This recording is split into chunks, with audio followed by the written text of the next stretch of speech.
మాజీ ముఖ్యమంత్రి వైఎస్ జగన్మోహన్ రెడ్డికి వేద ఆశీర్వచనం అందించిన పాపానికి టీడీటీ అర్చకులకు షోకస్ నోటీసులు జారీ చేయడం ఇప్పుడు రాష్ట్ర వ్యాప్తంగా పెను సంచలనంగా మారింది.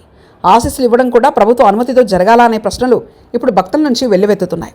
పులివెందుల పర్యటనలో ఉన్న మాజీ ముఖ్యమంత్రి జగన్మోహన్ రెడ్డిని మర్యాదపూర్వకంగా కలిసిన ఒంటిమిట్ట కోదండరామాలయం, రాజంపేట ఆలయ అర్చకులు ఆయనకు వేద మంత్రోచ్చారణ మధ్య ఆశీర్వచనం అందించారు. హిందూ ధర్మం ప్రకారం ఎవరైనా ప్రముఖులు కలిసినప్పుడు ఆశీస్సులు ఇవ్వడం అర్చకుల విధి. అయితే ఈ విషయాన్ని టీడీటీ ఉన్నతాధికారులు తీవ్ర నేరంగా పరిగణించడం వెనుక రాజకీయ ఒత్తిళ్లున్నాయన్నది బహిరంగ రహస్యం. అధికారులు ముందస్తు అనుమతి తీసుకోలేదన్న వంకతో అర్చకులకు షోకస్ నోటీసులు జారీ చేయడం చూస్తుంటే దేవదేవుడి సన్నిధిలో పనిచేసే వారిపై కూడా ప్రభుత్వం తన అదుపును ప్రదర్శించాలనుకుంటుంది అర్థమవుతుంది. తిరుమల తిరుపతి దేవస్థానం వంటి పవిత్ర సంస్థలు ఇప్పుడు భయానక వాతావరణం నెలకొంది. గతంలో ఎన్నడూ లేని విధంగా ప్రతి చిన్న విషయానికి రాజకీయ రంగు పులుముతున్నారు. మాజీ ముఖ్యమంత్రికి శేషవస్త్రం, రాములోరి తోమాల, తలంబ్రాలు అందజేయడం అన్నది ఒక గౌరవ సూచకం.